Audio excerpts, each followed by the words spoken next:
ನಮಸ್ಕಾರ. ಸತ್ಯ ಸರಸ್ವತಿ ಅಡುಗೆ ಮನೆಗೆ ಸ್ವಾಗತ. ನಾನು ಭಾರ್ಗವಿ.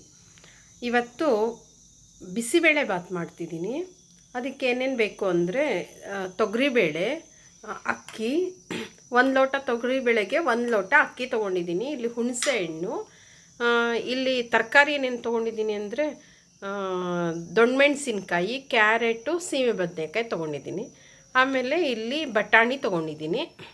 ಇವಾಗ ಇಷ್ಟು 4ಕ್ಕೂ ನಾನು ಒಗ್ಗರಣೆ ಹಾಕಿ ಬಾಡಿಸ್ಕೊತೀನಿ.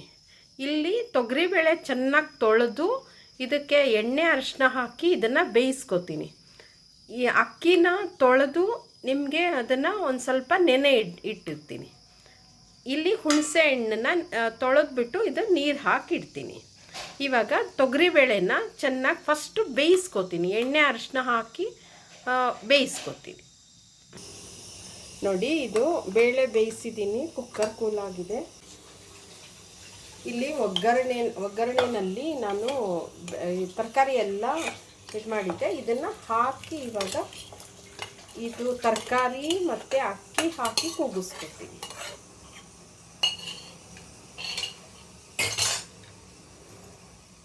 ಅಕ್ಕಿ ಹಾಕಿ ನೆನೆಸಿಟ್ಟಿದ್ದೆ, ಒಂದು ಅರ್ಧ ಗಂಟೆ ನೆನೆಸಿಟ್ಟಿದ್ದೆ. ಇವಾಗ ಬೇಳೆ ಚೆನ್ನಾಗಿ ಬೆಂದಿದೆ. ಇವಾಗ ಈ ಅಕ್ಕಿ ಹಾಕಿ ನಾನು ಬಿಸಿಬೇಳೆ ಬಾತ್ಗೆ ನಾನು ಈ ಥರ ಬೇಯಿಸ್ಕೊತೀನಿ. ಇವಾಗ ಇದಕ್ಕೆ ನಾನು ಈ ಲೋಟದಲ್ಲಿ ನಾನು ಬೇಳೆ ಹಾಕಿರೋದ್ರಿಂದ ಬೇಳೆಗೆ ನಾನು 4 ಲೋಟ ನೀರು ಹಾಕಿದ್ದೆ. ಇವಾಗ ಇದಕ್ಕೆ ಒಂದು 3 ಲೋಟ ನೀರು ಹಾಕ್ತೀನಿ.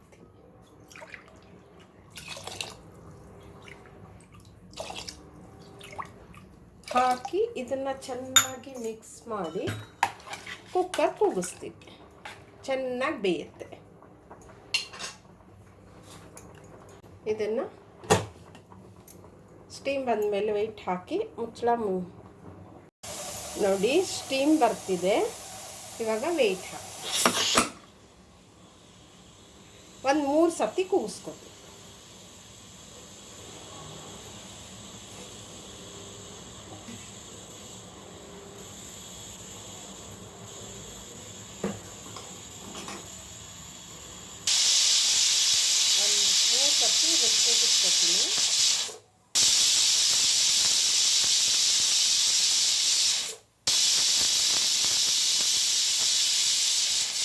ಈಗ ಸ್ಟವ್ ಆಫ್ ಮಾಡ್ತೀನಿ. ಇದು ಕೂಲ್ ಆಗಲಿ. ನೋಡಿ, ಕುಕ್ಕರ್ ಕೂಲ್ ಆಯಿತು. ಇವಾಗ ಎಲ್ಲ ಬೇಳೆ ಮತ್ತು ಅಕ್ಕಿ ಎಲ್ಲ ಹಾಕಿದ್ನಲ್ಲ, ತರಕಾರಿ ಎಲ್ಲ, ಅದು ಚೆನ್ನಾಗಿ ಬೆಂದಿದೆ. ನೋಡಿ, ಹದವಾಗಿ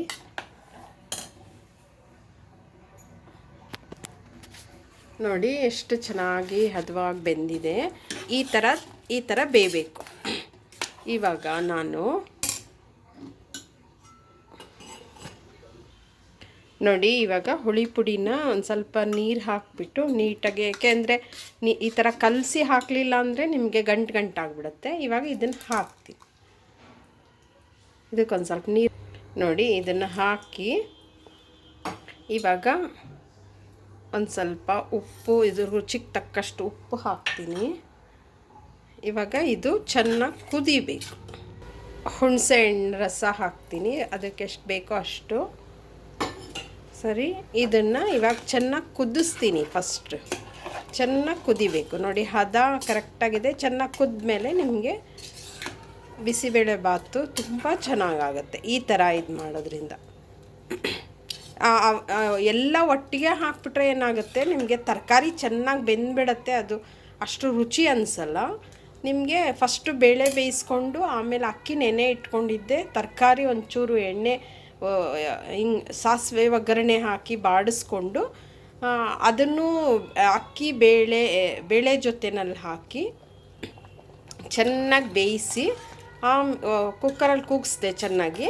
ಆಮೇಲೆ ಇದನ್ನು ಹುಳಿ, ಉಪ್ಪು, ಖಾರ ಎಲ್ಲ ಹಾಕಿ ಇವಾಗ ಕುದಿಸ್ತಾ ಇದ್ದೀನಿ. ಇದು ಕುದೀಲಿ, ಚೆನ್ನಾಗಿ ಕುದಿಬೇಕು. ಇವಾಗ ನೋಡಿ, ಇದು ಚೆನ್ನಾಗಿ ಕುದೀತಾ ಇದೆ. ಚೆನ್ನಾಗಿ ಕುದ್ದಿದೆ. ಇವಾಗ ಪರವಾಗಿ ಇದಕ್ಕೊಂದು ಒಗ್ಗರಣೆ ಹಾಕ್ತೀನಿ. ಇಲ್ಲಿ ಸ್ಟವ್ ಆನ್ ಮಾಡ್ಕೊಂಡಿದ್ದೀನಿ, ಒಂದು ಬಾಣಲೆ ಇಟ್ಟಿದ್ದೀನಿ. ಇದಕ್ಕೆ ಎಣ್ಣೆ ತುಪ್ಪ ಎರಡೂ ಹಾಕ್ತಾಯಿದ್ದೀನಿ. ತುಂಬ ಚೆನ್ನಾಗಿರುತ್ತೆ.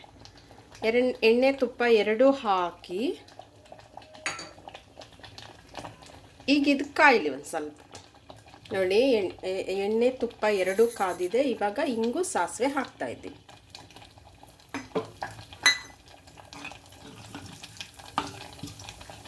ಆ ಹಿಂಗನ್ನ ಚೆನ್ನಾಗಿ ಹಿಂಗೆ ಮಿಕ್ಸ್ ಮಾಡಬೇಕು, ಇಲ್ಲ ಅಂದರೆ ಎಲ್ಲೋ ಒಂದು ಕಡೆ ಹೋಗಿ ಇದಾಗುತ್ತೆ. ಆಮೇಲೆ ಯಾರೋ ಒಬ್ರಿಗೆ ಅದು ಬಾಯಿಗೆ ಸೇರಿದ್ರೆ ತಿನ್ನೋದು ತುಂಬ ಕಷ್ಟ ಆಗುತ್ತೆ. ಚೆನ್ನಾಗಿ ಹಾಗೆ ಮಿಕ್ಸ್ ಮಾಡಬೇಕು. ಇವಾಗ ಇದು ಚೆನ್ನಾಗಿ ಚಿಟಪಟ ಅನ್ನಲಿ ಸಾಸಿವೆ. ನೋಡಿ, ಇವಾಗ ಇದು ಕುದ್ದಿದ್ದಾಗಿದೆ. ನೋಡಿ, ಈ ಥರ ಕುದಿಬೇಕು. ನಿಮಗೆ ಮೇಲೆ ಒಂಥರ ಬೆಣ್ಣೆ ಥರ ಬರುತ್ತೆ, ಅಷ್ಟು ಕುದಿಸ್ಬೇಕು. ಚೆನ್ನಾಗಿರುತ್ತೆ. ಇವಾಗ ಆಫ್ ಮಾಡ್ತೀನಿ. ಬಿಸಿಬೇಳೆ ಬಾತ್ ಇದು ರೆಡಿ ಆಯಿತು. ಇದಕ್ಕೊಂದು ಒಗ್ಗರಣೆ ಮಾಡ್ಕೊಳ್ತಾ ಇದ್ದೀನಿ. ನೋಡಿ, ಸಾಸಿವೆ ಆಗ್ತಿದೆ. ಇದಕ್ಕೆ ಒಂದೇ ಒಂದು ಒಣಮೆಣ್ಸಿನ್ಕಾಯಿ ಹಾಕ್ತಾಯಿದ್ದೀವಿ, ಒಂಥರ ಘಮ ಚೆನ್ನಾಗಿರುತ್ತೆ ಅಂತ. ಈಗ ಈ ದೊಡ್ಡ ಮೆಣಸಿನ್ಕಾಯಿ ಹಾಕ್ತೀನಿ. ಇಲ್ಲಿ ಇರೋದೇ ಇದೆ, ತುಂಬ ಚೆನ್ನಾಗಿರುತ್ತೆ. ಈ ಥರ ಒಗ್ಗರಣೆನಲ್ಲಿ ಮಾಡಿ ಬಿಸಿಬೇಳೆ ಬಾತ್ ಹಾಕಿದ್ರೆ ತುಂಬ ರುಚಿಯಾಗಿರುತ್ತೆ. ಇದನ್ನು ಚೆನ್ನಾಗಿ ಬಾಡಿಸ್ಬೇಕು. ನನಗೆ ಈ ಥರ ದೊಡ್ಡ ಮೆಣಸಿನ್ಕಾಯಿ ಒಗ್ಗರಣೆನಲ್ಲಿ ಹಾಕೋದಕ್ಕೆ ನನ್ನ ಫ್ರೆಂಡ್ ಲಕ್ಷ್ಮಿ ಹೇಳಿದ್ರು. ಅವರು ಹಾಗೆ ಮಾಡ್ತಾರೆ, ಮಾಡಿ ನೋಡಿ ತುಂಬ ಚೆನ್ನಾಗಿರುತ್ತೆ ಅಂತ. ನಾನು ಅವತ್ತಿಂದ ಅದೇ ಥರನೇ ಮಾಡ್ತೀನಿ. ತುಂಬ ಚೆನ್ನಾಗಿರುತ್ತೆ. ಇದು ಒಂದು ಸ್ವಲ್ಪ ಚೆನ್ನಾಗಿ ಆಗಬೇಕು. ನೋಡಿ, ಇದು ಒಗ್ಗರಣೆ ಆಗಿದೆ. ಇವಾಗ ಸ್ಟವ್ ಆಫ್ ಮಾಡಿಬಿಟ್ಟು ಇದನ್ನು ಈ ಬಿಸಿಬೇಳೆ ಬಾತ್ಗೆ ಹಾಕ್ತೀನಿ. ಹಾಕಿ ತಕ್ಷಣ ಮುಚ್ಚಿಡ್ತೀನಿ. ನೋಡಿ, ಇವಾಗ ಇದನ್ನು ಎಷ್ಟು ಚೆನ್ನಾಗಿದೆ ಅಂದರೆ ಬಿಸಿಬೇಳೆ ಬಾತು ತುಂಬ ಚೆನ್ನಾಗಿದೆ. ಇವಾಗ ಇದಕ್ಕೆ ಬಾಣಲೆಗೆ ಒಂದು ಸ್ವಲ್ಪ ಹಾಕಿ ನೋಡಿ, ಇದಕ್ಕೆ ಹಾಕಿದ್ರೆ ನಿಮಗೆ ಬಿಸಿಬೇಳೆ ಬಾತು ರೆಡಿ ಆಯಿತು. ತುಂಬ ಚೆನ್ನಾಗಿರುತ್ತೆ. ಇದನ್ನು ಬೇರೆ ಪಾತ್ರೆಗೆ ತೆಕ್ಕೊತೀನಿ. ಅದು ಮಧ್ಯ ನಿಮಗೆ ಆ ದೊಣ್ಣೆ ಮೆಣಸಿನ್ಕಾಯಿ ನಾವು ಆ ಥರ ಒಗ್ಗರಣೆಯಲ್ಲಿ ಹಾಕಿರೋದ್ರಿಂದ ನಿಮಗೆ ಮಧ್ಯ ಸಿಕ್ಕಾಗ ತುಂಬ ಚೆನ್ನಾಗಿರುತ್ತೆ. ನೋಡಿ, ಬಿಸಿಬೇಳೆ ಬಾತ್ ರೆಡಿ ಆಯಿತು. ಇವಾಗ ನಾನು ಮೊಸರು ಬಜ್ಜಿ ಜೊತೆ ಕೊಡ್ತೀನಿ. ತುಂಬ ಚೆನ್ನಾಗಿರುತ್ತೆ. ನೋಡಿ, ಎಷ್ಟು ಹದವಾಗಿದೆ ಅಂದರೆ ತುಂಬ ಗಟ್ಟಿನೂ ಇಲ್ಲ, ತುಂಬ ಇದರಲ್ಲಿ ನೀರಾಗೂ ಇಲ್ಲ. ತುಂಬ ಚೆನ್ನಾಗಿದೆ. ಇದಕ್ಕೊಂದು ಸ್ವಲ್ಪ ತುಪ್ಪ ಹಾಕಿ ನೋಡಿ, ಇದಕ್ಕೆ ಒಂದು ಸ್ವಲ್ಪ ತುಪ್ಪ ಹಾಕಿ ನೋಡಿ, ಮೊಸರು ಬಜ್ಜಿ ಜೊತೆ ತಿಂದರೆ ತುಂಬ ಚೆನ್ನಾಗಿರುತ್ತೆ. ನೋಡಿ, ಇದು ಬಿಸಿಬೇಳೆ ಬಾತು ನಾನು ಈ ಥರ ಮಾಡೋದು. ನೋಡಿ, ಬಿಸಿಬೇಳೆ ಬಾತು ನಾನು ಮಾಡಿರೋದು ಒಂದು 4 ಜನಕ್ಕಾಗತ್ತೆ. ಆ ಮೆಷರ್ಮೆಂಟಲ್ಲಿ ಮಾಡಿದ್ದೀನಿ. ಇದನ್ನು ಒಂದು ಚಿಕ್ಕ ಲೋಟದಲ್ಲಿ ನಾನು 1 ಲೋಟ ಅಕ್ಕಿಗೆ 1 ಲೋಟ ತೊಗರಿಬೇಳೆ ತರಕಾರಿ ಎಲ್ಲ ಹಾಕಿ ಬೇಯಿಸಿ ಮಾಡಿದ್ದೀನಿ. ಒಂದು 4 ಸ್ಪೂನು ನಿಮ್ಮ ಖಾರಕ್ಕೆ ಎಷ್ಟು ಬೇಕೋ ಅಷ್ಟು ಹುಳಿ ಪುಡಿ, ನಾ ಹುಳಿ ಪುಡಿ ಹಾಕೇ ಮಾಡೋದು. ಸರಿ ಮಾಡಿ ತುಂಬ ಚೆನ್ನಾಗಿರುತ್ತೆ. ಈ ಥರ ನಾನು ಮಾಡೋ ಥರ ನಿಮ್ಮ ಮನೆಯಲ್ಲೂ ಈ ಥರ ಮಾಡಿಕೊಂಡು ತಿಂದು ನನಗೆ ತಿಳಿಸಿ ಹೇಗೆ ಬಂತು ಅಂತ ಹೇಳಿ. ನೋಡಿ, ಈ ಹದ ಎಷ್ಟು ಚೆನ್ನಾಗಿದೆ. ನಿಮ್ಮ ಮನೆಯಲ್ಲಿ ಮಾಡ್ಕೊಂಡು ತಿಂದು ನನಗೆ ತಿಳಿಸಿ ಹೇಗೆ ಬಂತು ಅಂತ ಹೇಳಿ. ನನ್ನ ಚಾನಲ್ ಸಬ್ಸ್ಕ್ರೈಬ್ ಮಾಡಿ, ಶೇರ್ ಮಾಡಿ, ಸಪೋರ್ಟ್ ಮಾಡಿ. Thank you.